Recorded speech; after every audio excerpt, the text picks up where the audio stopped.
Ya, mari kita berdoa. Tuhan Allah Bapa yang bertahta dalam kerajaan surga, kami bersyukur untuk hari-hari istimewa saat ini, boleh merayakan Sinja, ulang tahun baru Imlek, boleh bersuka cita bersama keluarga, tapi juga boleh tetap belajar bersama melalui fellowship ini. Kami berserah ke dalam tangan-Mu, hati kami serahkan untuk belajar dari firman-Mu, bagaimana hormat dan respect kami terapkan di dalam dan kami ajarkan di dalam keluarga. Kami serahkan juga seluruh jaringan yang kami gunakan, kiranya Tuhan menjagai semuanya, dan Tuhan sendiri yang meninggikan nama-Mu di atas langit. Dalam nama Yesus kami berserah. Amin. Amin. Ya, kita lihat dasar dari firman ya. Yang pertama adalah pengertian dan penanaman. Oke. Ayat Efesus 6, 1-3. Hai anak-anak, taatilah orang tuamu di dalam Tuhan, karena haruslah demikian. Hormatilah ayahmu dan ibumu. Ini adalah satu perintah yang penting, seperti yang nyata dari janji ini, supaya kamu berbahagia dan panjang umurmu di bumi ini. Di bumi. Ya, jadi ini adalah bagian akhir dari kitab Efesus, ya, yang mengajarkan kepada kita tentang cara hidup. Ya, Efesus 4, 5, dan 6 mengajarkan kepada kita tentang cara hidup. Dan di ayat 6, pasal 6 ini tentang anak-anak kepada orang tua. Ya, yang ayat pertama adalah taati, ayat kedua adalah hormati. Ini diambil dari Keluaran 20 ayat 12, 10 perintah Allah. Dan dikatakan di situ, waktu dikatakan hormatilah, dikatakan itu perintah yang sangat penting. Kenapa? Karena ada janji. Ya, janjinya juga penting sekali, supaya kita berbahagia dan panjang umurmu di bumi. Nah, jadi kalau ini adalah perintah, ini bukan hanya perintah untuk anak-anak, tapi perintah untuk kita juga.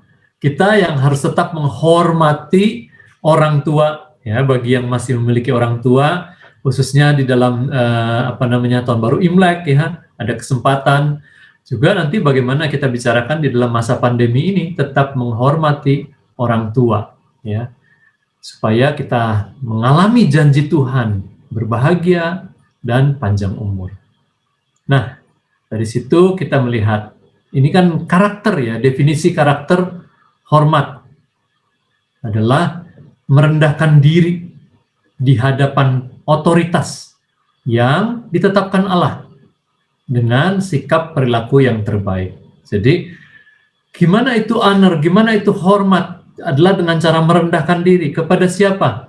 Kepada otoritas. Otoritas yang bagaimana? Yang ditetapkan Allah. Sikapnya bagaimana? Sikap dan perilaku yang terbaik. Nah, menurut firman Tuhan ada 4 jenis otoritas dari Allah, ya. Ya, yang pertama adalah orang tua. Tadi sudah dibahas ya dari Keluaran 20 ayat 12, jelas sekali. Tuhan memerintahkan supaya kita menghormati orang tua. Kemudian ada otoritas yang kedua yaitu gereja, ya. Nah, gereja ini di 1 Tesalonika 5 ayat 12 dan 13 sebagai referensi dan dasarnya. Kemudian yang ketiga ada otoritas yaitu pemerintah, ya, dari Roma 13 ayat 1, dan yang terakhir adalah atasan di dalam kita bekerja sebagai provider atau sebagai penghidupan kita, ya. Itu di Kolose 3 ayat 22 membahas mengenai hal ini. Jadi otoritas itu adalah satu struktur yang ditetapkan, ya. Jadi struktur itu penting sekali ya kalau kita arsitek gitu ya, atau kita membahas rumah, maka kita tahu bahwa oh ini nggak boleh digeser karena ini kolom, ini struktur. Kalau strukturnya berubah atau strukturnya nggak kuat, maka segala hal yang ada di dalamnya itu nggak bisa kokoh gitu ya. Jadi struktur itu betul-betul sesuatu yang menjaga dan membuat segala sesuatunya bekerja. Sehingga kadang-kadang kita suka lihat, aduh di keluarga ada masalah ini, atau di pekerjaan ada masalah ini, masalah itu, yang kalau kita lihat ada hal-hal yang menyangkut dengan struktur yang diabaikan, gitu ya. Nah, seperti dilihat di gambar di kiri itu ya, struktur itu ada pilar ya, struktur bangunan ya. Nah, kita nggak bahas empat-empat itu, ayat-ayat itu ya, tapi itulah otoritas yang disediakan oleh Allah, dan di dalam setiap ayat itu Allah sungguh-sungguh meminta kepada kita untuk menghormati dan menaati otoritas yang Dia ciptakan. Nah, kita baca 1 Petrus 2 ayat 13-14 untuk keseluruhan otoritas itu dikatakan, tunduklah karena Allah kepada semua lembaga manusia, baik kepada raja sebagai pemegang kekuasaan yang tertinggi, maupun kepada wali-wali yang diutusnya untuk menghukum orang-orang yang berbuat jahat dan menghormati orang-orang yang berbuat baik. Jadi, kalau kita berbuat baik, termasuk dalam konteks ini adalah kepada otoritas ya, maka kita akan mengalami hal-hal yang dihormati, begitu. Tapi kalau kita berbuat tidak baik kepada otoritas juga, maka kita akan mengalami hal-hal yang buruk. Demikianlah firman Tuhan. Jadi kepada keempat otoritas ini, orang tua, gereja, pemerintah, dan atasan. Jadi nanti kita akan bicara nanti bagaimana kita sendiri sebagai orang dewasa menghormati keempat otoritas ini. Baru kita mengajarkannya kepada anak-anak, gitu ya. Nah, tapi terlebih dulu kita bicarakan, karena yang paling menarik kalau buat orang tua biasanya bagaimana ngajarin buat anak gitu ya, supaya anak hormat gitu ya. Sambil kemudian nanti kita refleksi diri kita sendiri, itu. Jadi teladan enggak ya? Itu ya nanti ya. Jadi sekarang yang pertama bagaimana mengajarkan hormat kepada anak-anak dulu dengan pengertian ini ya. Bagaimana merendahkan diri di hadapan otoritas. Ya, ini ada satu siklus pengembangan karakter dalam diri anak. Artinya, kalau kita mau mengajarkan karakter kepada anak-anak, siklus ini menolong kita untuk konsisten dan juga untuk bisa mengajarkan dengan efektif. Ya. Nah, kalau dilihat ada lingkaran ini ya, lingkaran ini yang pertama A yang di atas itu adalah definisi. Ya, karena apa? Karena kalau kita ngomong dengan anak-anak, anak-anak mungkin belum ngerti gitu ya. Kamu hormat ya. Hormat itu apa? Itu semua kata adalah kata yang baru atau kata yang kompleks untuk anak-anak, terutama mengenai karakter ya. Jadi definisi ini kita mengajarkan dan memberikan pengertian tentang sebuah kualitas karakter.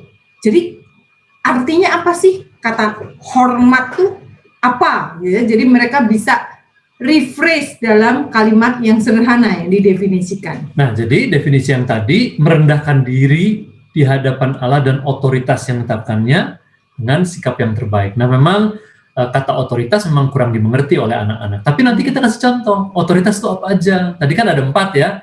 Jadi Tuhan mengatakan ini orang tua. Jadi kamu menghormati orang tua karena Tuhan perintah. Ya, dengan sikap bagaimana? Sikap yang terbaik, taat dan sebagainya. Itu adalah mengenai definisi. Jadi mengajarkan dan memberi pengertian tentang sebuah kualitas karakter. Waktu kita mau ngajarkan itu perlu dijelaskan. Yang kedua, waktu kita sudah kasih definisi ya. Nah, ilustrasi bagian yang B di lingkaran ini ya. Ilustrasi ini akan menolong anak-anak untuk memahami ya. Anak-anak suka cerita. Jadi ilustrasi ini bisa berupa cerita.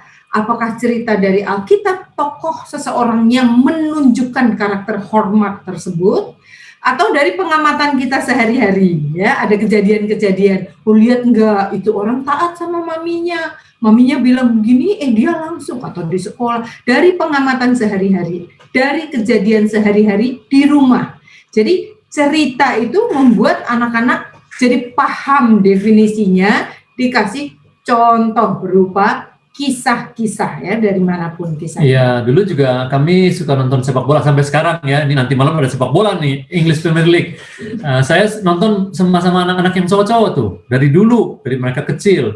Jadi suka lihat nih, lihat tuh, dia dijatuhin tuh. Tapi dia marah enggak? Enggak. Dia lapornya ke siapa? Tuh, ke wasit kan. Oh, wasitnya nanti kasih kartu kuning, kasih kartu merah. Karena wasit itu adalah otoritas di lapangan. Jadi kalau dia kesel sama yang lawannya, ya dia jangan marah sama lawannya, lapornya sama otoritas. Nah, anak-anak jadi mengerti dari ilustrasi itu. Oh gitu, otoritas tuh. Jadi pemimpinnya siapa di lapangan ini? Ya, nah jadi nanti dari situ mereka bisa tarik ke penerapan. Nah, ini yang jadi lebih menarik karena sesudah mengerti definisi, dikasih ilustrasi berupa cerita, sekarang kita mendorong penerapannya. Penerapan itu adalah melakukan sesuatu, ya, menunjukkan perilaku atau istilahnya mendemonstrasikan perilaku hormat itu yang cocok dengan definisinya tadi. Nah, untuk anak-anak yang masih kecil ada istilah nanti dengan I will gitu ya. Aku akan lakukan ini. Satu tindakan, satu ciri tindakan yang jelas banget. Itu adalah penerapannya. Iya, jadi misalnya ya penerapan kalau dihormat tuh kita kasih tahu. Berarti kalau mama ngomong kamu perhatikan. Kalau mama ngomong kamu, nah misalnya ada anak-anak yang kalau nggak diajarin, papanya ngomong, nggak, itu kita kasih contoh penerapan sehingga dia ngerti. Oh hormat tuh bagaimana? Oh kalau disuruh itu bagaimana? Oh kalau dibilangin jangan tuh bagaimana? Oh kalau dibilangin gini, itu penunjukan perilaku-perilaku yang selaras, begitu ya. Kalau dipanggil, jawabnya gimana ya? Itu adalah penerapan praktis. Nanti kita bisa ambil 1, 2, maksimum 3 untuk anak-anak yang masih kecil ya. Nah, siklus yang melengkapi menanamkan karakter kepada anak-anak adalah pujian ya. Anak-anak senang sekali kalau dipuji. Terutama kalau yang memuji adalah mama papa ya. Karena pujian itu menunjukkan approval dan bahwa mereka menyenangkan kita dan mereka mendapatkan pujian. Itu adalah peneguhan. Jadi kalau kita lakukan sesuatu yang baik, kayaknya nggak ada yang notice gitu ya, kita nggak terdorong. Tetapi waktu anak-anak melakukan sesuatu yang baik, terus kita puji, kita approve ya, itu akan meneguhkan dan membuat mereka akan melakukan lebih lagi.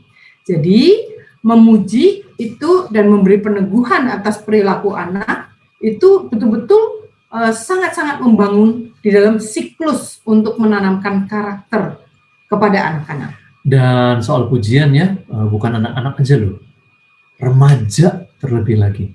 Bahkan sampai anak-anak yang udah dewasa, kita tetap perlu, ini satu siklus nih, ya, memuji itu seperti satu peneguhan, terima kasih kita ya, semuanya ya, kalau dia menunjukkan, dalam konteks ini kita lagi belajar mengenai hormat ya.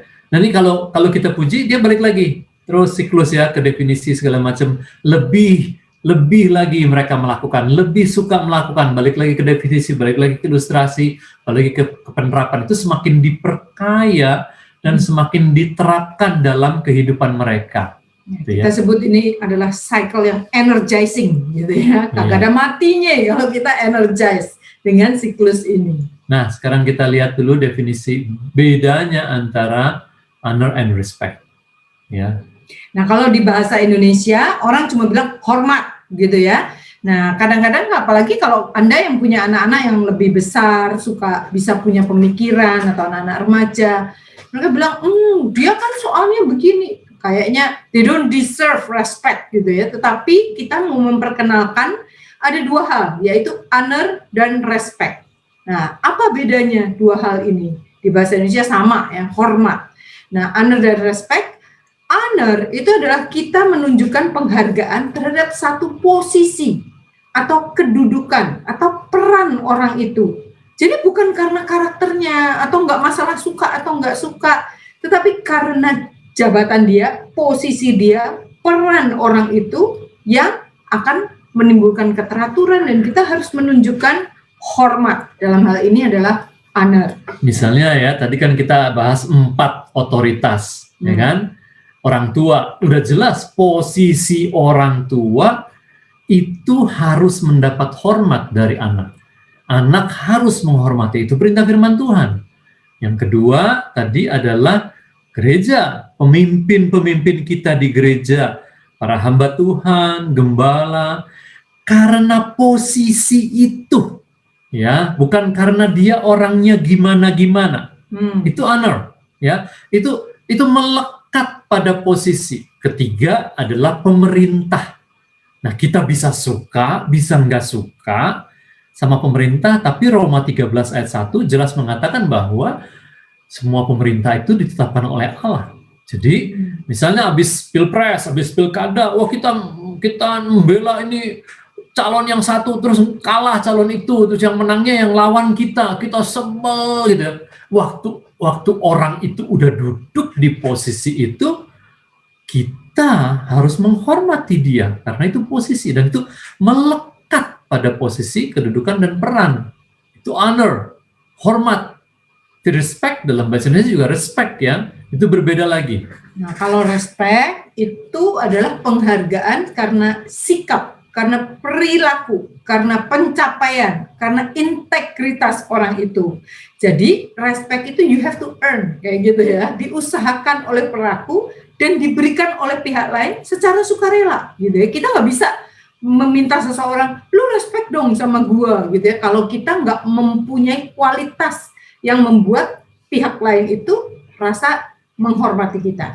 Nah, mereka bisa menghormati karena kualitas karakter kita, karena integritas kita, gitu ya. Tetapi honor itu bisa dalam tanda kutip dituntut, ya. Nggak usah jauh-jauh. Kalau untuk anak-anak kita, tukang parkir atau orang yang kalau di sekolah waktu sebelum learn from home, ya, kalau mau pulang menyeberang jalan ada yang bantu.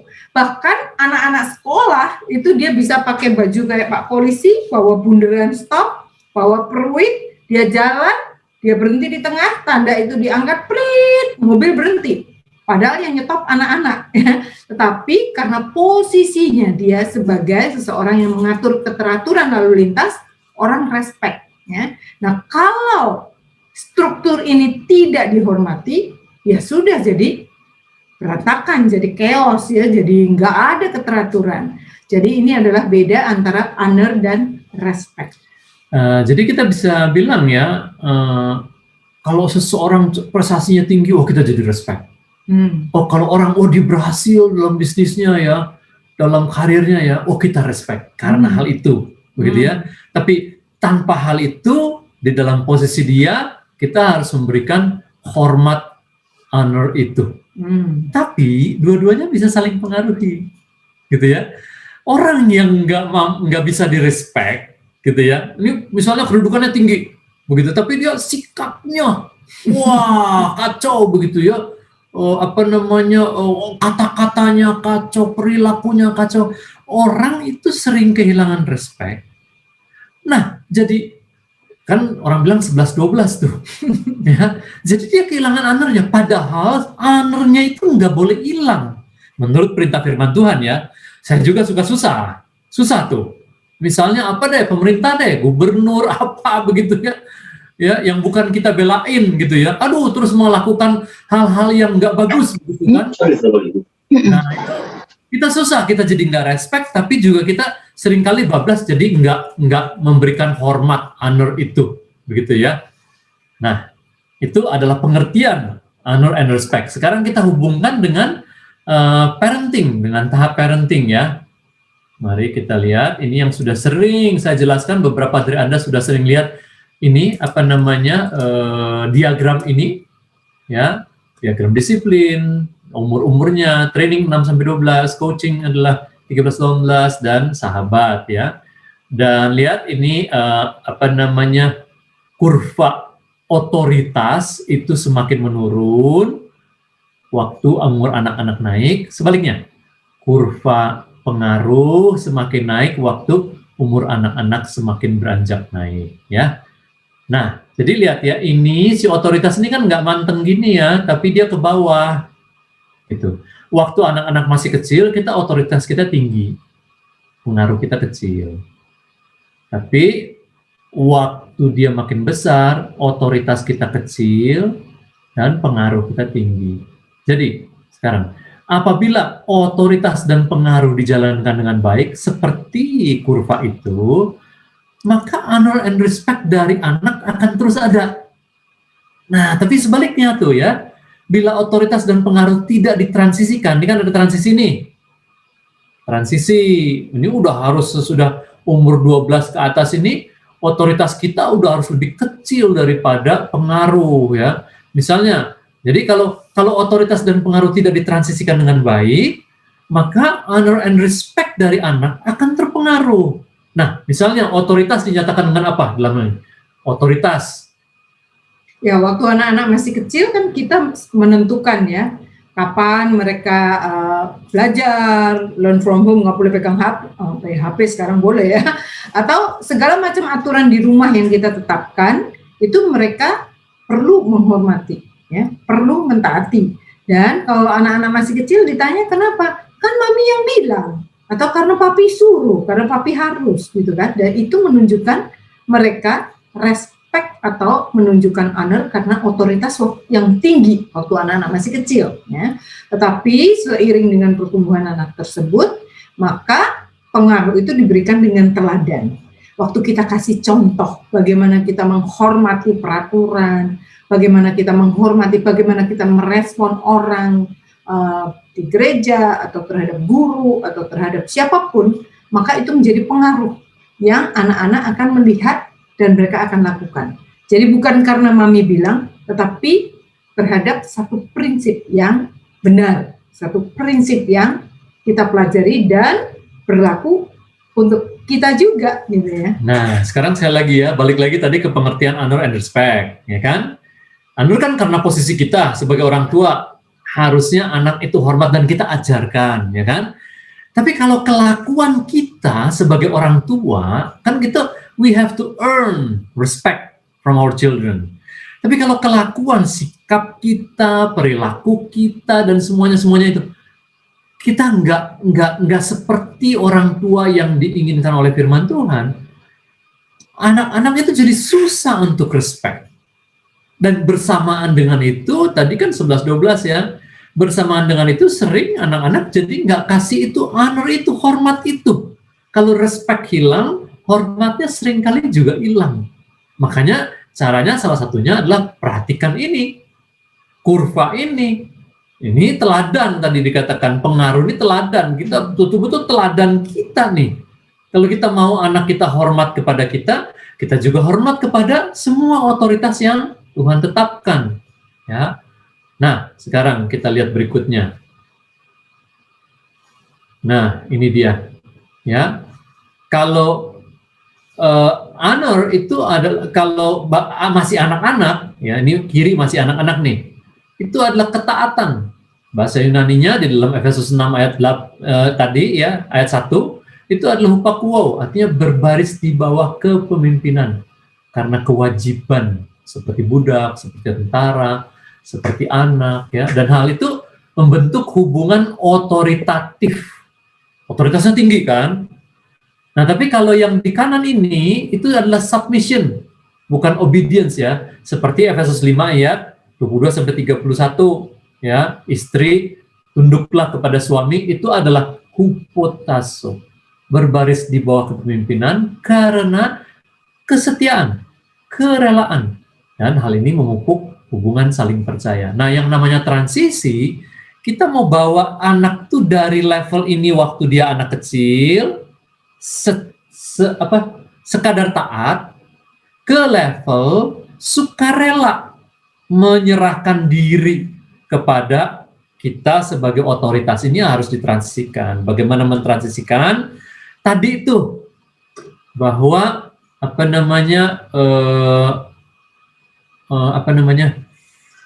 kurvanya itu turun, otoritasnya dan pengaruhnya, teladannya naik, ya. Nah, kemudian bagaimana menangani sikap tidak hormat dari anak dan remaja? Nah, waktu anak-anak kita bisa menunjukkan ya, waktu mereka nggak hormat sama kita, sama orang tua atau sama guru atau sama lausus di sekolah minggu atau terhadap teman-temannya, dan kita bisa mendisiplin mereka gitu ya, melalui otoritas yang tetap tinggi dan dengan sikap yang tegas. Kita bisa ajarin, latih, dan memberikan konsekuensi. Karena ini adalah masa pembentukan di mana peran orang tua masih otoritasnya tinggi ya. Jadi kita ajarin lagi, latih lagi. Tadi seperti Pak Risa bilang, kalau dipanggil sama mami atau panggil sama papi, bilang begini ya, yes mami, gitu. Nah itu adalah contoh bagaimana kita ajari lagi, latih lagi. Kalau mereka sambil jawabnya nggak lihat atau ya nanti kenapa aku lagi, tapi kita bisa sekali lagi mengajar dan melatih kembali. Jadi pada saat anak bersikap tidak hormat, kita bisa melakukan sikap tegas. No, Ya, ya. nggak boleh, kamu harus begini. Tapi kalau remaja itu udah beda sekali, ya, nggak bisa dengan cara seperti anak. Kita sebagai orang tua harus bertransisi dalam metode kita, dalam pola-pola pikir kita, dan cara-cara kita waktu remaja tidak taat. Ya, jadi waktu remaja, kan di grafik tadi otoritas makin menurun ya, tetapi kita memberikan pengaruh. Memberikan pengaruh, kita tunjukkan dengan sikap yang lebih mengasihi dan sabar. Jadi kalau mereka menjawab nggak hormat, kita bisa bilang, that's not very nice, gitu ya. Atau kita bisa bilang, sebetulnya waktu kamu jawab seperti tadi, mami nggak enak, gitu ya. Nah itu kita bisa sampaikan feeling kita, perasaan kita, dan bahwa hal itu nggak benar, gitu ya. Tetapi bukan dengan menunjukkan, tapi kita bisa bagikan. Kalau mami ngalami hal seperti itu, mami akan lakukan ini. Jadi kita sharingkan bagaimana harusnya merespon terhadap itu. Atau dia di korem gitu ya, dia mengalami terhadap hubungan dia dengan lausnya atau temannya atau pemimpin kelompoknya, dan waktu dia merespon sesuatu, kita bisa kasih insight. Kamu mau tahu nggak kalau menurut mami gimana? Ya, jadi itu adalah melalui diskusi dan nanti akan bisa ketemu yang cara yang disepakati. Oh oke deh, aku akan coba yang itu. Ya, jadi beda banget, bukan telling, tetapi berupa diskusi dua arah. Kita bisa bagikan pengalaman kita. Dan ini nggak gampang loh. Banyak orang tua, termasuk kami ya, rasa, kok anak so tahu begini sih? Nalarnya udah jalan ya, dia rasa dia tahu segala macam. Tapi justru kita harus menunjukkan sikap lebih mengasihi. Dan itu kan tantangan besar ya. Kita harus lebih mengasihi mereka pada saat mereka tidak layak untuk dikasihi. Gitu loh. Pada saat sikapnya itu nggak ngenakin. Nah, tapi bukankah justru kita juga begitu diperlakukan oleh Allah? Kita diberi ampunan, kita diselamatkan pada waktu kita tidak berhak menerima pengampunan dan keselamatan itu. Justru Yesus semakin mengasihi kita. Jadi begitu pula kita akan memperlakukan anak kita, gitu ya. Nah, sampai sini dulu pengertian dan cara menanamkan baik untuk anak maupun remaja. Persilakan untuk bertanya, Bapak Ibu, silakan. Oke, untuk Bapak Ibu, jika ada pertanyaan boleh di chat langsung ditujukan ke Sardi, atau kalau mau tanya langsung boleh open mic-nya langsung, silakan. Kalau ada yang mau bertanya langsung, apakah ada? Kalau belum ada, saya bacain di chat dulu. Boleh. Oke. Apakah ada kaitan latar belakang budaya orang tua dengan cara mendidik anak yang benar? Nah, contohnya, orang tua yang latar belakang dari budaya Batak atau Makassar cenderung berbicara dengan berteriak, suara keras, dan terkesan marah-marah. Nah, padahal mungkin nggak maksudnya marah-marah gitu ya, hanya memang budaya berbicaranya aja seperti itu gitu, berbeda. Lalu kebiasaan itu dicontoh oleh anak dan dilihat oleh orang lain yang bukan berasal dari budaya itu. Nah, menyangka bahwa wah anaknya nggak sopan nih, orang tuanya kayak nggak bisa didik anaknya dengan berbicara yang sopan atau lembut gitu ya. Apalagi kalau ketemunya yang kontranya, misalnya seperti secara umum mungkin orang Jawa gitu ya, yang bicaranya cenderung lebih lembut gitu, lebih soft gitu. Nah, bagaimana kita orang tua menghadapi situasi semacam ini nih, dengan adanya perbedaan budaya dan cara yang dikaitkan dengan cara mendidik anak yang mungkin menjadi ekspektasi secara umum gitu, Pak. Silakan. Ya, bagus nih dikaitkan dengan budaya. Betul sekali, anak-anak akan menghadapi teman-teman yang dari suku berbeda. Mungkin dia kaget waktu berada di rumah temannya, begitu ya. Dan kita perlu menjelaskan, ya, tentunya beda-beda bahwa ya itu emang keras dia ngomongnya itu, tapi hatinya lembut, begitu ya. Nggak apa-apa itu, ya. Nggak apa-apa memang begitu itu, tapi dia bagus itu, ya. Itu dari Sumatera Utara atau dari Sulawesi Selatan, begitu keras. Bahkan Jawa Timur beda sekali dengan Jawa Tengah. Jawa Timur keras ngomongnya, langsung to the point.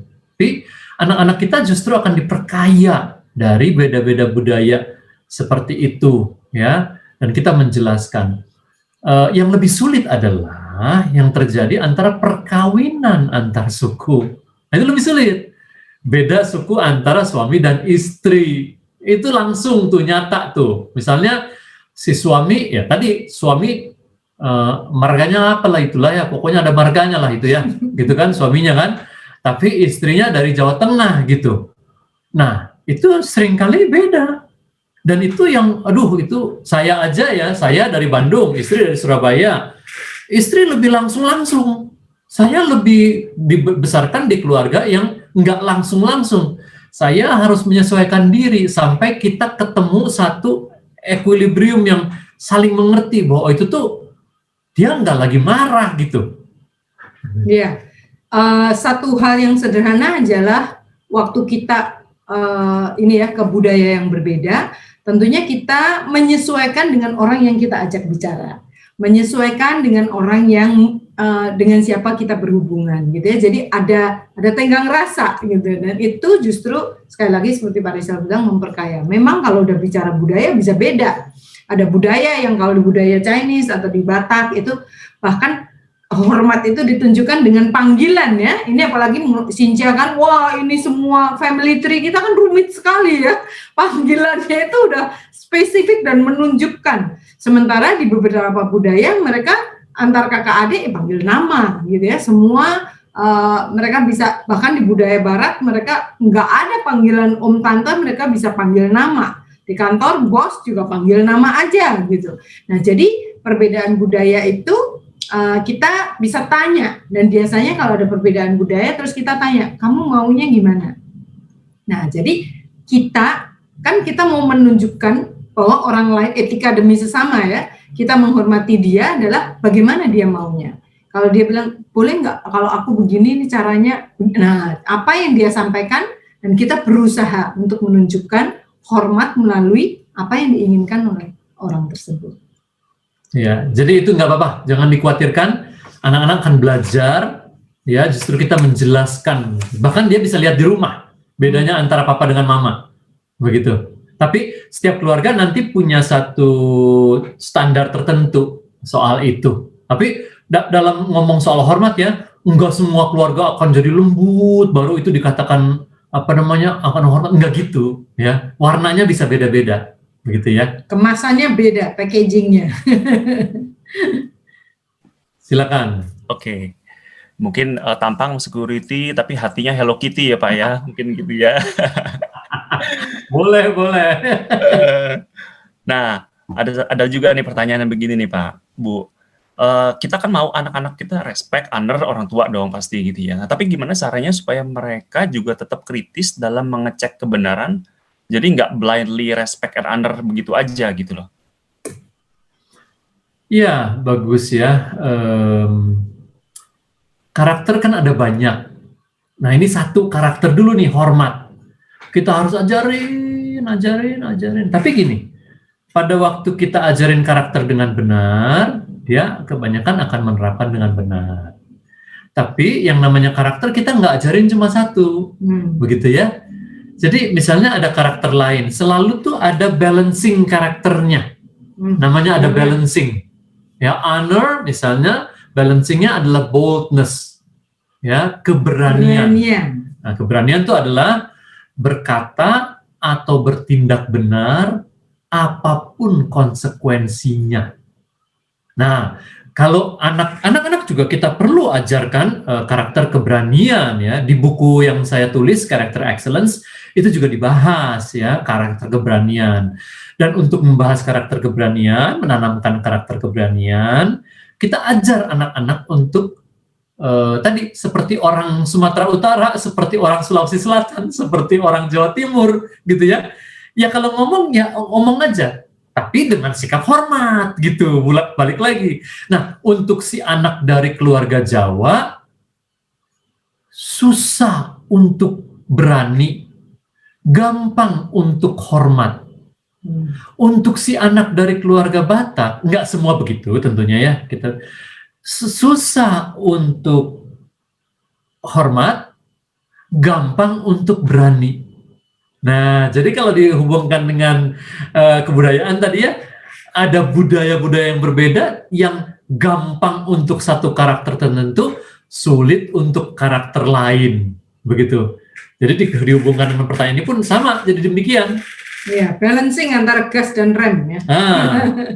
Diperlukan dua-duanya. Saat-saat tertentu kita bisa harus gas, harus berani mengungkapkan apa yang kita ketahui, pemikiran, tetapi dengan sikap hormat, gitu ya. Nah, kalau kita latih dia dalam karakter keberanian, kita biasakan dia bicara dengan mengemukakan pendapatnya apa saja, kita hormati, terus kita biasakan dia bicara dengan orang yang jauh lebih besar umurnya, dia akan jadi lebih berani, anak-anak itu. Contohnya ya, kalau untuk anak-anak yang udah SD kelas 3 gitu ya, umur-umur lebih, bukan 8, yang 9. Kids, yang bukan balita ya. Jadi kalau dia mau sesuatu, orang tuanya minta dia lakukan sesuatu, dia akan bisa berani, boleh nggak aku ini dulu mami, soalnya aku lagi begini ya. Nah itu adalah keberanian ya, jadi ada balancingnya. Nggak kalau mami bilang ayo sekarang kita makan, terus langsung stop gitu ya. Kalau dia lagi lakukan sesuatu, boleh nggak mami, aku selesaiin ini sekian menit lagi aku selesai gitu ya, atau hal-hal yang lain. Jadi dia punya keberanian untuk mengungkapkan dan menyampaikan pemikiran dengan sikap hormat tadi. Saya kasih contoh ya, karakter hormat dan keberanian di dalam satu kejadian. Misalnya kita di restoran atau di fast food deh. Terus anak kita umur 9 tadi, ya umur 9, anak kita boleh nggak mau minta tisu atau mau minta sendok? Oke, kamu ke sana, ke counternya, bilang sama mbaknya, Mbak, aku boleh nggak minta sendok? Nah, jadi dia akan hormat kepada instruksi kita, itu satu. Kedua, dia melakukan karakter keberanian untuk bicara, dan itu mesti dilatih tuh. Mesti dilatih untuk nanya-nanya gitu sampai nanti ngurus yang lebih lagi ya. Jadi kita kasih ini template-nya, kalimatnya gitu. Bilangnya gini gitu ya. Iya. Nah, atau kalau dikasih tugas oleh guru di sekolah, misalkan dia ngarang yang ini dia nggak suka. Nah, caranya menghormati guru, tapi kita ajarin, kamu tanya sama miss-nya ya, atau sama siapa gurunya, boleh nggak aku ini? Nah, itu adalah kalimat yang kita ajarkan ya. Boleh nggak soalnya. Nah, jadi dia bisa berani tapi tetap menghormati. Hormat, iya. Begitu. Oke, baik. Ada pertanyaan juga seperti ini nih. Pak, contoh tindakan tegas untuk anak yang tidak hormat untuk usia 6 tahun dan usia preteen. Atau ada contoh kasusnya. Nah, ini saya kaitkan dengan pertanyaan yang satu lagi gitu ya. Bagaimana menangani anak usia 7 tahun yang selalu main game di handphone, sedangkan kita tahu ada sisi baik, ada sisi negatifnya juga gitu ya. Nah, karena ayahnya juga kasih contoh untuk main game terus, atau pegang handphone terus gitu ya, atau main game, pegang HP terus, sedangkan dari si istri atau maminya nggak seneng nih kalau anaknya main game. Nah, mungkin itu bisa dikaitkan tuh, Pak. Iya, betul. Namun kasus ini boleh saja kita diskusikan, cuma udah bukan lagi soal kasus hormat nih, bukan soal karakter hormat. Ini soal bagaimana manajemen waktu, manajemen kegiatan, manajemen HP, begitu ya. Satu adalah harus ada jam-jamnya, udah tertentu, apalagi anak umur 7 ya. Dia harus minimum itu ya penggunaan HP. Boleh pakai untuk game dan sebagainya, tapi udah diatur. Nah, nanti melihat karakter hormat dan ketaatannya adalah bagaimana dia menaati peraturan itu, ya. Tapi kalau dikaitkan dengan tadi, kalau papanya juga begitu, nah itulah ya tadi kita udah bicara, teladan itu akan menolong si anak untuk menerapkan hormat itu. Tapi kalau dia nggak dapat teladannya, kita susah melatih karakter hormat ini. Iya, waktu anak-anak masih kecil betul-betul anak-anak itu copy paste kita ya. Jadi kita perlu mengatur waktu lebih. Dan kami waktu anak-anak masih kecil, kami melakukan banyak hal sesudah kami tunda hal-hal yang kami mau lakukan. Apakah itu kerjaan ataukah itu sesuatu yang lain. Kita mau santai nonton adalah sesudah anak-anak tidur malam. Ya, jadi kita bisa menikmati waktu kita, atau kita bisa relax, atau bisa lembur ngerjain kerjaan gitu ya, karena waktu kita dengan anak-anak itu terbatas ya. Jadi waktu mereka lagi fresh dan kita yang juga waktu yang efektif untuk menanamkan nilai-nilai. Nah, waktu itu kita banyak pakai untuk bersama-sama sebagai satu keluarga. Jadi buatlah aturan-aturan yang bisa disepakati di keluarga, yang bisa membangun hubungan dan juga memberikan teladan kepada mereka. Jadi untuk lebih langsungnya ya, tadi untuk jawab pertanyaan ini, mainlah HP sesudah anak tidur, gitu ya, supaya anak dapat waktu dari kita, dia juga nggak meniru kita mainan HP terus, dapat banyak hal sekaligus, begitu ya. Silakan yang berikutnya. Jadi suruh anaknya tidur jam 7 ya Pak ya, supaya bisa main HP. Itu kita main namanya, HP sampai jam 12, aduh. nah, itu namanya siasatologi. Oke. Ada yang tanya tips and trick juga, tapi nanti mungkin kita lanjut lagi kali. Nggak apa-apa, boleh dulu. Lanjut lagi. Lanjut pertanyaan dulu gitu ya.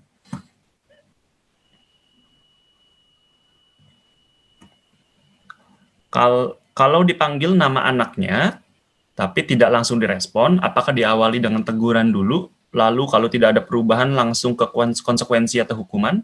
Hukuman seperti apa untuk kasus seperti ini? Oke, ini cukup spesifik ya, mungkin dijelasin Pak. Sebenarnya waktu kita melatih anak-anak, ini kan banyak tadi di siklus tadi ya, dari definisi, terus ilustrasi, terus penerapan. Nah, ilustrasi itu termasuk juga melatih.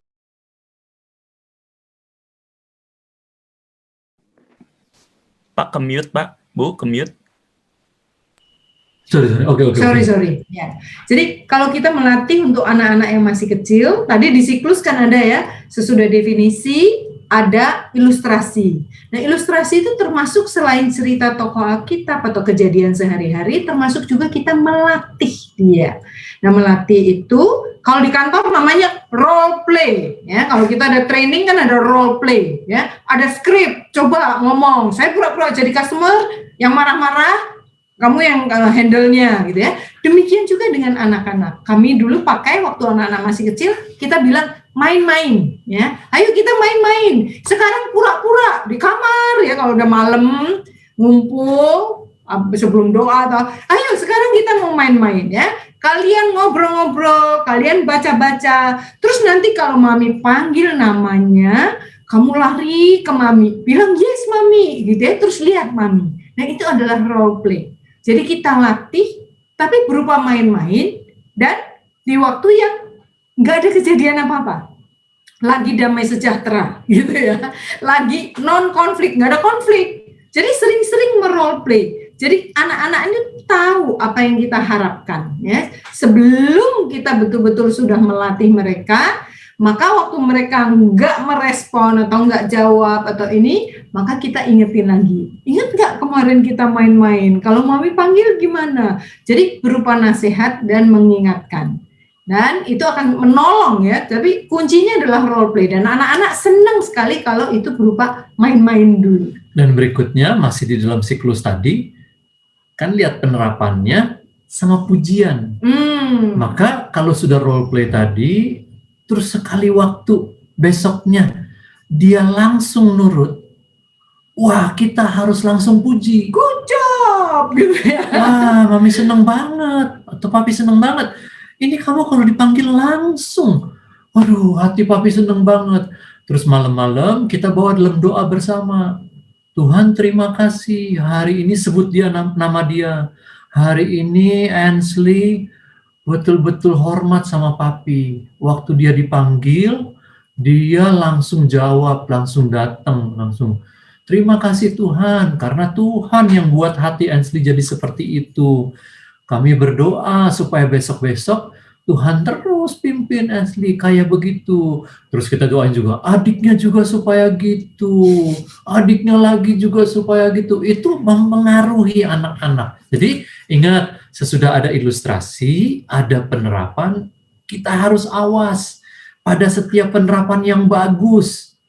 Jangan kita cuma awas pada penerapan yang kurang. Terus kita tegur terus.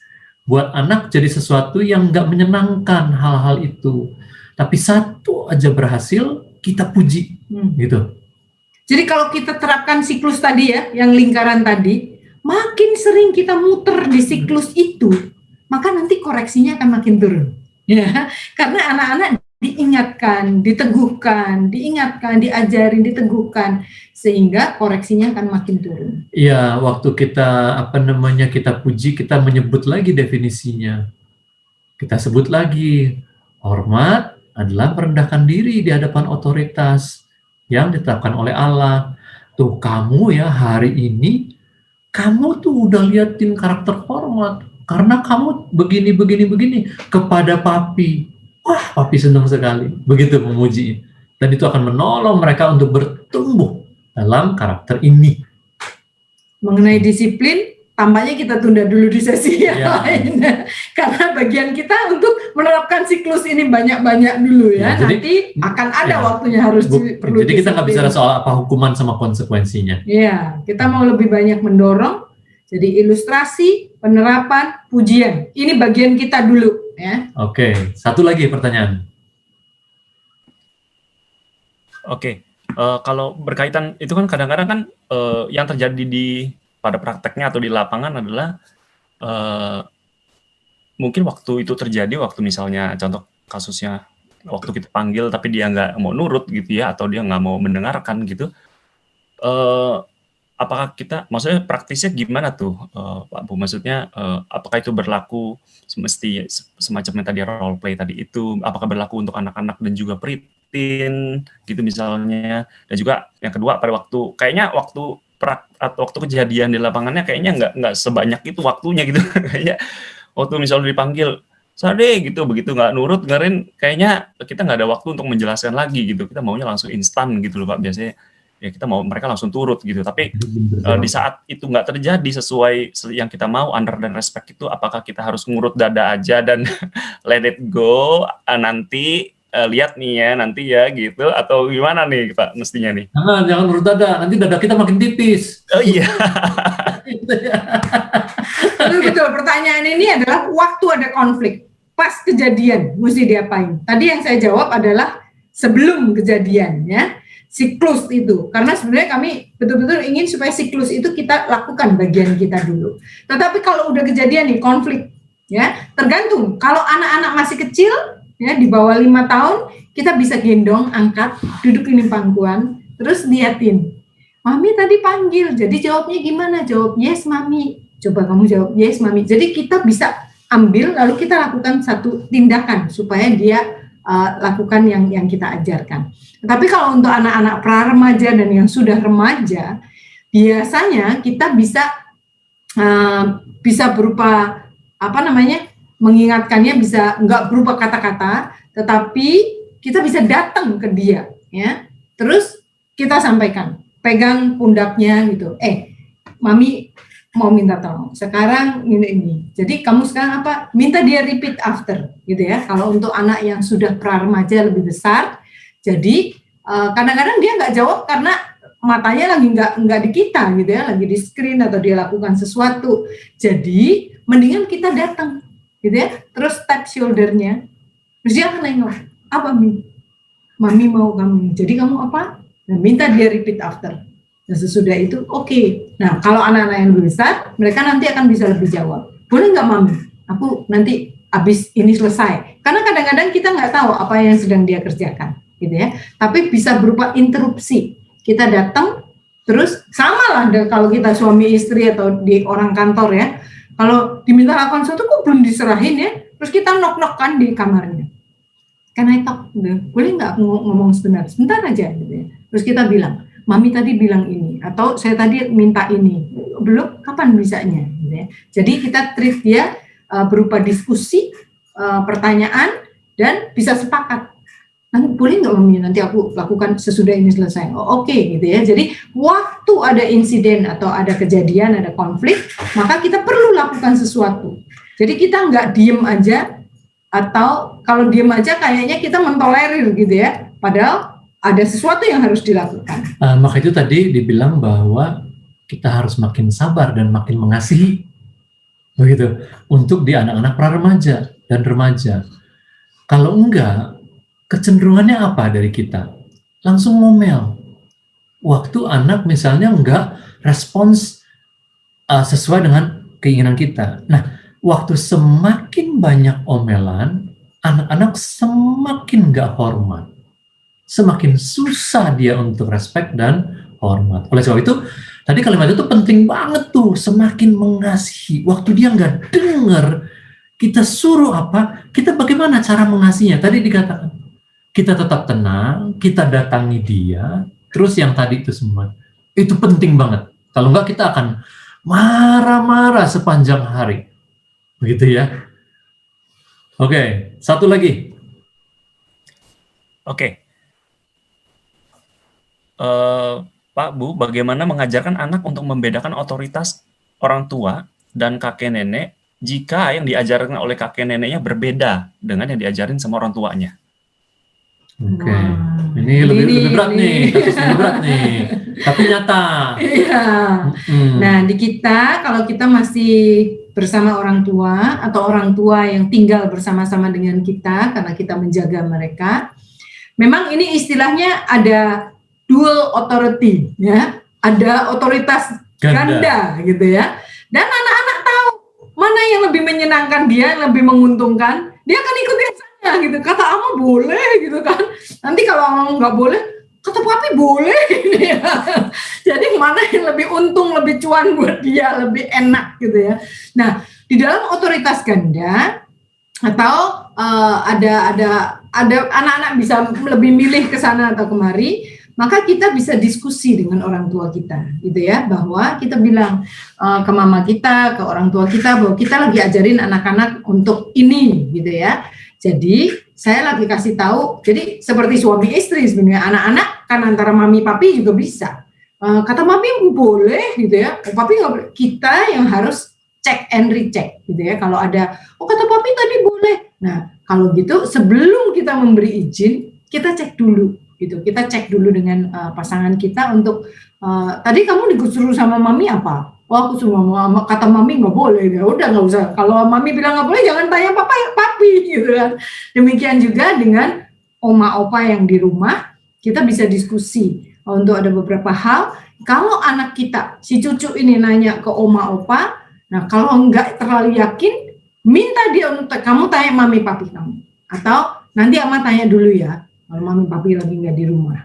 Jadi kita nggak beda gitu ya, tapi bisa sepakat untuk mendidik. Tetapi final say kamu harus dengar mami papi. Ya, jadi otoritas utama buat anak-anak adalah mama papanya. Nah itu mesti dijelaskan. Ya, oke, saya teruskan dulu ya. Terima kasih Bapak Ibu semua. Nah, sekarang kita akan lihat ya. Sebentar.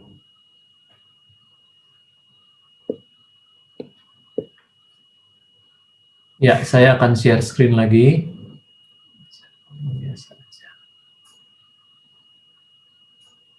Oh, jangan yang ini. Bentar ya. Ya, basic.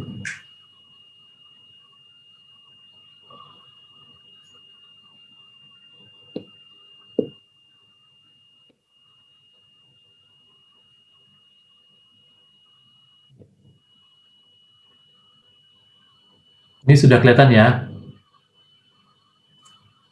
Sudah. Baik. Ini tadi sudah.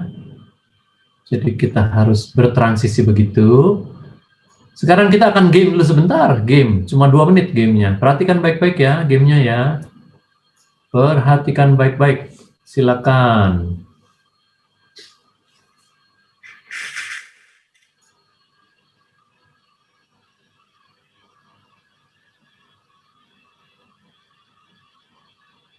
Yang mau jawab silakan unmute.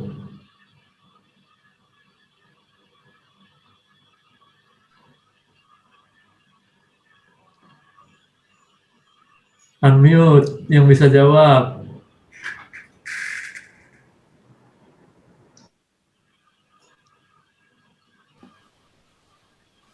Udah ada yang jawab di chat tuh, Pak. Bentar, saya nggak bisa lihat. Aduh, boleh unmute nggak yang jawab? Langsung. Beberapa menjawab tulisan mistake-nya jadi mistake-nya itu, Pak, yang terbalik. Nah, betul. Ini dia ya, yang merah ini ya. Apa sih pelajarannya? Seringkali kita cuma cari-cari mikirin-mikirin kesalahan di anak-anak. Sebetulnya kesalahannya di kita, gitu ya. Kita yang ngajarinnya salah, kita yang belum kasih teladan, kita nuntut mereka untuk hormat, untuk taat, dan sebagainya. Kita mesti belajar bagaimana cara-cara yang benar, dan terutama juga kita mesti kasih teladan supaya dia bisa tetap hormat. Nah, berikut ini kita akan latihan. Ya, gimana mengajarkan honor and respect melalui teladan, ya. Nah, sekarang teladan orang tua membentuk honor and respect. Ya, pertama adalah orang tua hormat terhadap kakek nenek mereka, orang tua kita, terhadap orang tua kita. Tadi kita udah bahas Keluaran 12 ya. Jadi itu berlakunya adalah bukan hanya anak-anak kita, tapi kita ke orang tua kita seumur hidup kita itu tetap honor ya.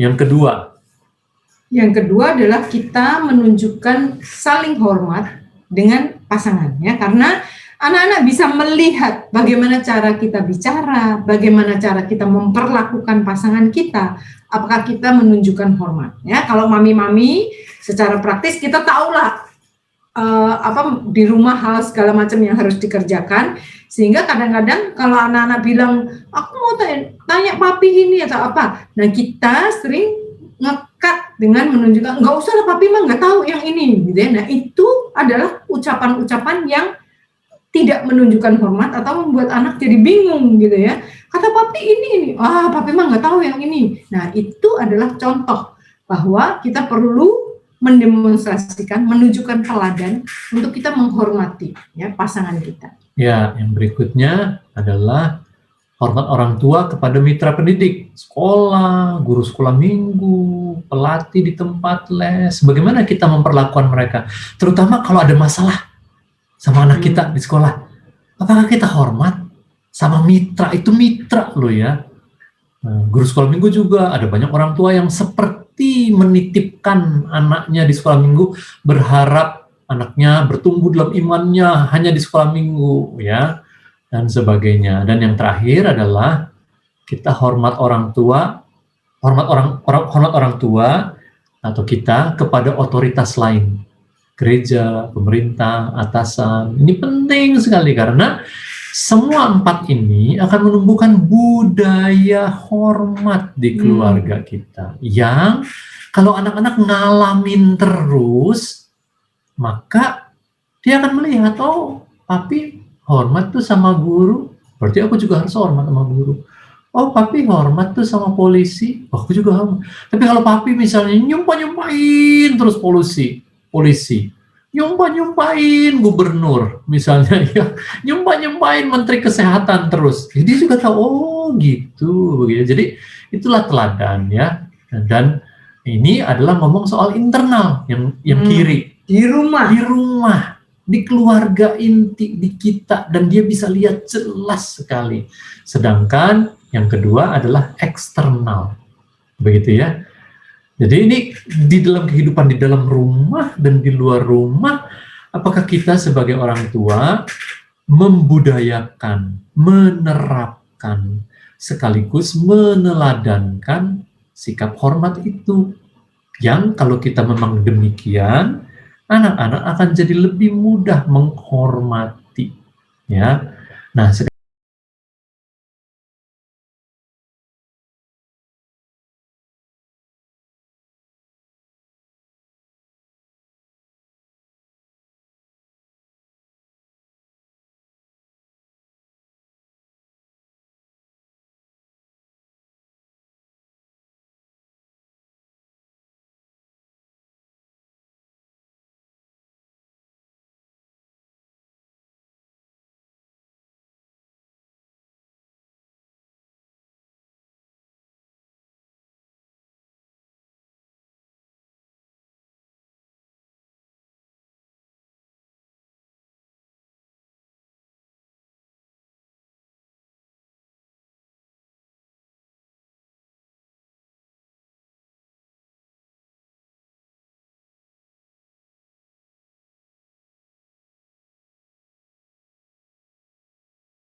tadi sih ada beberapa poin. Mungkin yang secara umum ajarin anak-anak untuk sapa kakek neneknya. Oh, Bagus. good. Terus terutama juga sikap orang tua, maksudnya sikap papa mamanya ke kakek neneknya juga harus baik.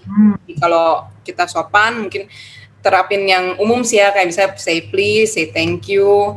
Itu jadi anak-anak juga ikut. Terus as simple as nawarin kalau makan, nawarin ke kakek neneknya.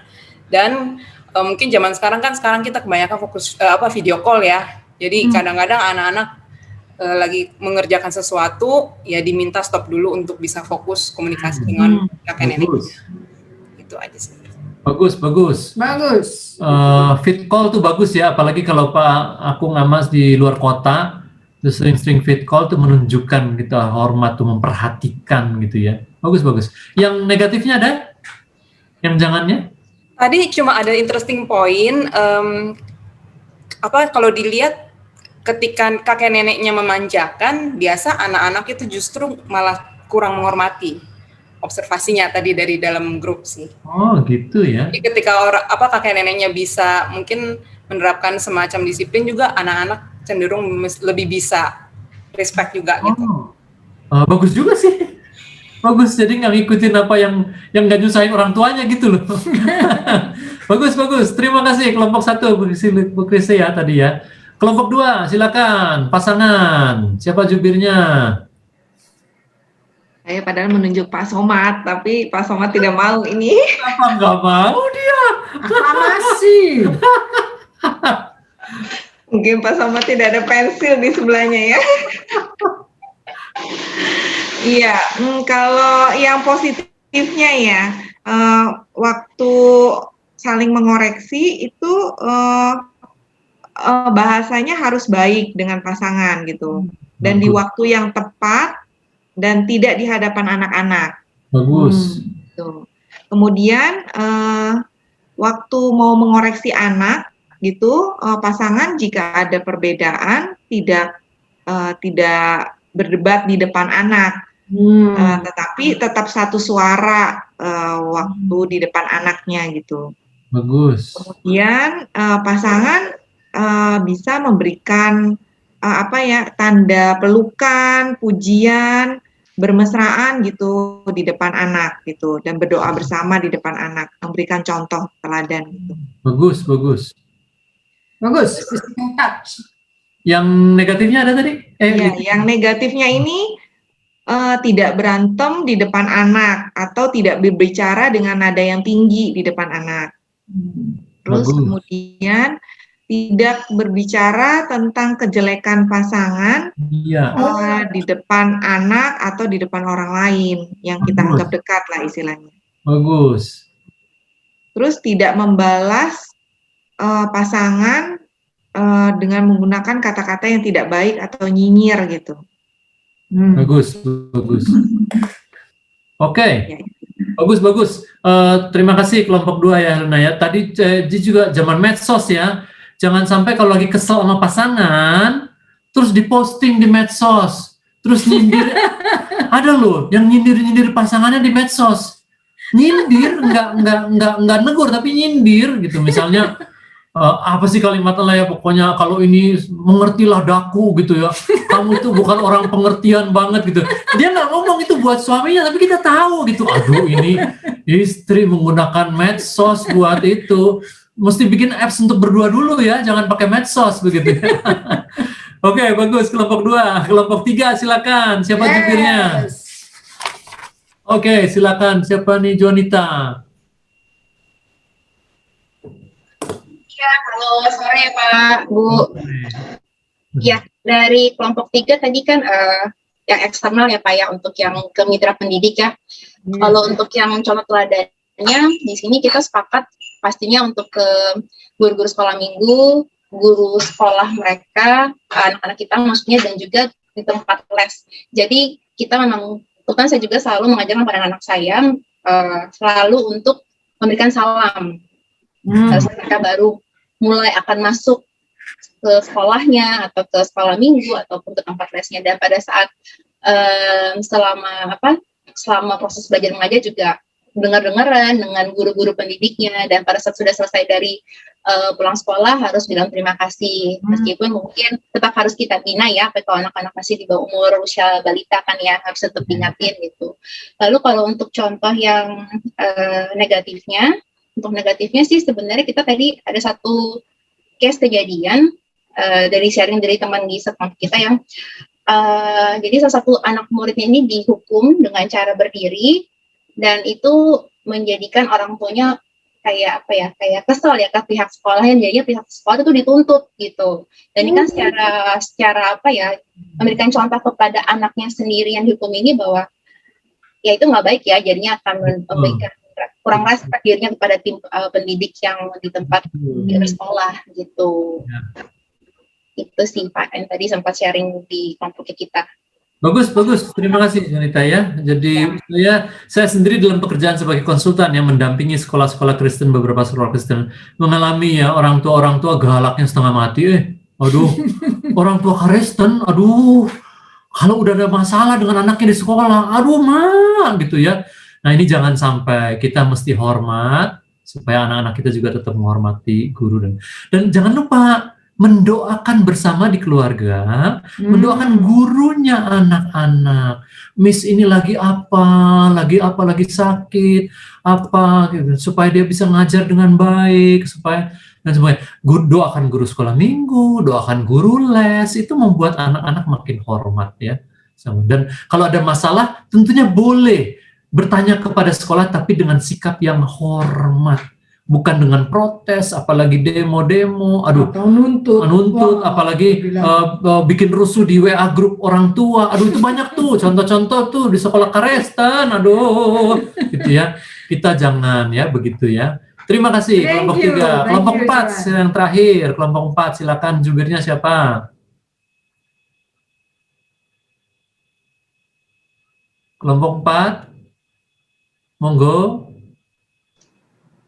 Bisa nyalain video biar saya ini unmute, soalnya nggak kelihatan nih siapa jubirnya.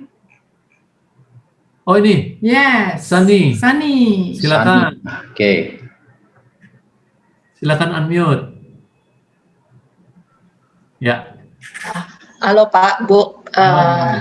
Dari kelompok kami kita memberi contoh yang tentang ke pemerintah ya atau polisi gitu.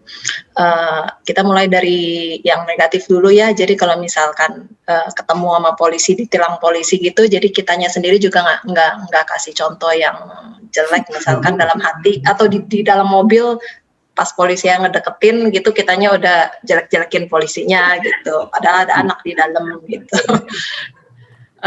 Terus juga ada anak di dalam ataupun nggak ada ya, jangan jelek-jelekin ya. Ya setuju sih. Tapi padahal deg-degan di dalam juga ya. Nah terus juga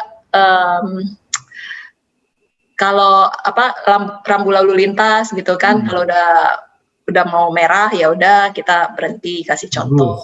Bagus. Karena anak saya juga kan dia suka tanya, Mama itu udah merah. Saya bilang bukan, itu merahnya sebelah lain, tapi emang benar sih. Boleh jalan gitu. Ini juga kebetulan juga waktu kemarin itu saya lagi bahas dengan anak ya, jadi saya ceritain tentang polisi karena dia sedang suka dengan polisi. Jadi si polisi ini tangkap penjahat, dan penjahat itu harus nurut sama polisinya untuk mau menyerahkan diri gitu. Jadi ya kira-kira lumayan relate lah sama yang topik bahasan gitu. Bagus. Ada yang jelek? Yang negatif?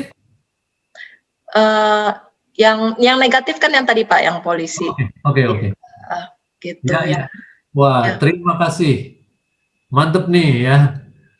Jadi kita melatih anak-anak untuk hal seperti itu. Satu juga untuk gereja ya, kita juga untuk gereja, pemimpin gereja betul-betul kita menaruh hormat, gembala, hamba Tuhan. Kita sama sekali nggak ngomongin ya, apalagi di meja makan nih, atau di di makan-makan hari Minggu habis gereja, nggak seneng khotbahnya, terus diomongin di meja makan gitu ya. Jangan ya. Udah diem aja, nggak boleh gitu ya. Kalau termasuk kalau ada masalah apapun kita enggak ya. Kita bukan jemaat yang protes-protes begitu ya. Kami pernah juga mengalami di gereja kami yang dulu ya, ada kasus yang besar sekali begitu ya. Tapi kemudian kami bersepakat suami istri untuk tetap hormat kepada hamba Tuhan karena itu adalah orang yang diurapi Tuhan. Kalau menghukum apa segala macam bukan bagian kita. Ada yang berperan. Di dalam organisasi ada bagian atasnya lagi gitu, tapi bukan kita sebagai jemaat ataupun waktu itu saya sebagai majelis ya dulu ya. Wah, sebagian besar majelis marah-marah dan sebagainya. Waduh, saya bilang, saya berdiskusi dengan istri, bagaimana sikap kita ya? Kami mengambil sikapnya Daud terhadap Saul waktu itu. Menghormati rajanya sekaligus ayah mertuanya yang sudah mau membunuhnya beberapa kali. Dia mengatakan, kalau bukan saya, itu biarlah Tuhan. Jadi kita dengan menghormati seperti itu, dia juga akan menghormati lausenya di koran. Kalau dia komplain tentang lausenya, kita jangan langsung marahin. Ya, oh iya, yuk kita doain yuk langsungnya begitu ya. Nanti lama-lama dia punya hati yang lembut dan tetap hormat kepada para pemimpin, orang-orang yang bersusah payah membimbing kita secara rohani ya.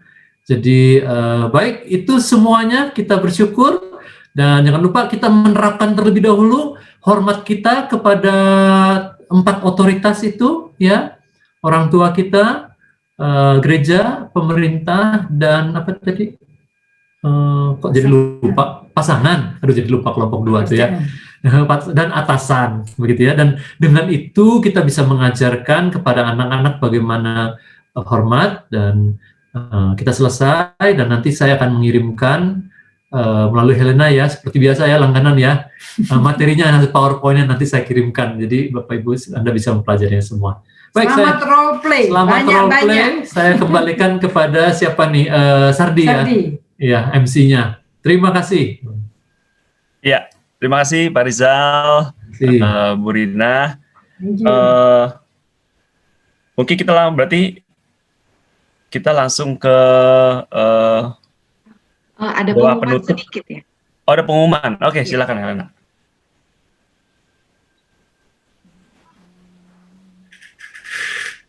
Iya. Sudah terlihat ya, Bapak Ibu. Saya mau mengucapkan terima kasih dulu untuk Bapak Ibu yang sudah hadir pada webinar hari ini dan juga untuk Sardi yang sudah melayani kita sebagai MC pembuka dan juga untuk pembicara kita Pak Rizal dan Ibu Rina Badudu. Terima kasih untuk kesetiaannya dan pelayanannya pada kesempatan hari ini. Terima kasih. Bapak Ibu, kita webinar berikutnya ada di tanggal 8 Mei tahun 2021. Ini berbicara tentang nurturing your child's talent. Pembicaranya yaitu Ibu Charlotte Priyatna. Kami mau mengundang Bapak Ibu semua untuk boleh hadir dan diperlengkapi melalui webinar kali ini. Ini akan kita membahas tentang bagaimana cara orang tua bisa tahu, mengarahkan dan mengembangkan bakat minat anak, serta juga orang tua bisa mendampingi anak-anak dalam memilih dan memutuskan cita-cita mereka.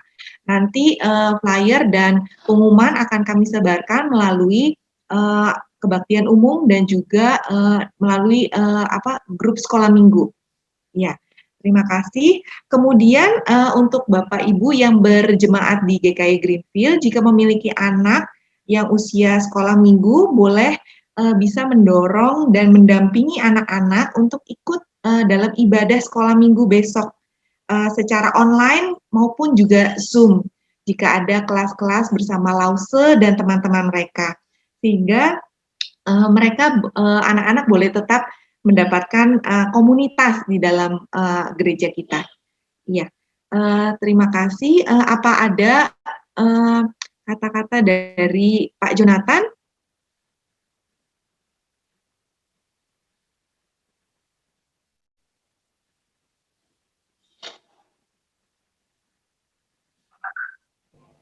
Oh, oke. Akhirnya bisa. Ya, thank you semuanya, Pak Rizal, Bu Rina, Sama-sama. yang terlibat, Kyonghi, Pak Rizal, Bu Rina, Yonghi. Bapak Ibu, ya, Kyonghi ya, semua sehat-sehat dalam keadaan yang baik.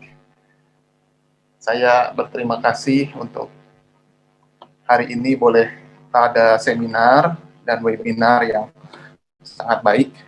Ya, kata Amsal itu kita mesti belajar dari banyak hal ya. Kalau di Amsal itu bisa belajar dari binatang-binatang. Kita nggak percaya sio sih. Ya. Tapi ada baiknya juga belajar dari binatang-binatang, sebab semut aja pun dipelajari kata si pengamsal ya. Jadi ini tahun kerbau, tahun kerja keras begitu ya. Tahun kerja keras nih. Jadi para orang tua, pandemi masih berlangsung ya, sampai kelarnya kapan belum tahu begitu ya. Kita terus menunggu vaksin, menunggu kapan ini kelarnya. Jadi kunci utamanya kerja keras begitu. Amsal 14 ayat yang keempat. Nah, ini tentang lembu nih, tentang kerbau ya. Kalau tidak ada lembu, tidak ada gandum. Tetapi dengan kekuatan sapi banyaklah hasil ya.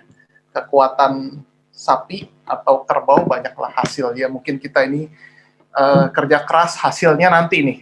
Hasilnya nanti ya. Pandemi kelarnya nanti, semuanya nanti di depan ya. Sekarang kerja keras untuk mendisiplin anak, kerja keras untuk menghormati pasangan, orang tua, gereja, yang tentunya banyak kekurangan dan kelemahan, dan juga kerja keras untuk mengasihi ya, kerja keras untuk mengasihi. Ya, besok juga hari Valentine, ya hari cinta kasih, kita pun juga seperti terus belajar untuk berjuang mengasihi orang lain dan sesama kita. Itu dari saya secara pribadi dalam masa-masa sulit seperti ini, terus kerja keras dan terapkan firman Tuhan untuk keluarga kita. Dan saya percaya tahun ini Tuhan sedang siapkan berkat rohani buat kita ya, untuk kita bisa menjalankan fungsi sebagai orang tua dan jemaat Tuhan yang baik. Ya itu aja. Kita berdoa sama-sama ya untuk gereja Tuhan dan untuk keluarga Kristen, jemaat Tuhan yang ada di gereja kita. Bapa dalam kerajaan surga, kami sungguh bersyukur untuk hari ini kami boleh belajar bersama tentang menghormati wakil Tuhan secara khusus untuk orang tua, dan kami berharap ya Tuhan, apa yang kami pelajari bersama ini, terlebih kami sebagai orang tua, kami boleh mewujud nyatakan di dalam keluarga kami. Bukan hanya kami menuntut anak kami untuk menghormati kami, tetapi kami boleh terlebih dulu sebagai orang tua untuk menghormati atasan kami, baik dalam pekerjaan, dalam gereja Tuhan, maupun orang tua kami, ataupun Engkau sendiri ya Tuhan, pribadi yang sangat mengasihi kami dan layak untuk kami hormati. Kami berdoa ya Tuhan, untuk kami boleh terus bekerja keras untuk mewujudkan semua itu. Dan kami percaya Tuhan sedang mempersiapkan berkat-berkat rohani untuk pembentukan kami di dalam keluarga kami. Kami berdoa, kami menyerahkan untuk jemaat Tuhan, keluarga-keluarga Kristen yang saat ini sedang bergumul di dalam masa pandemi ini. Tuhan, besertalah dengan mereka. Tuhan yang terus memberikan penyertaan hikmat bijaksana untuk mereka dalam relasi antar pasangan, dan juga untuk mengasihi anak-anak mereka, mendisiplin anak-anak mereka. Mereka punya hikmat yang berasal dari Tuhan. Berdoa untuk juga pergumulan perekonomian mereka, pekerjaan mereka, bergumul dengan atasan dalam pekerjaan ini. Tuhan, kami berdoa agar Tuhan juga memberikan mereka hikmat dan bijaksana dari Tuhan. Sehingga kami percaya di dalam masa ini ada cinta, ada pengharapan yang Tuhan terus nyatakan. Inilah doa kami. Kami berdoa, kami bersyukur dalam nama Tuhan Yesus. Amin.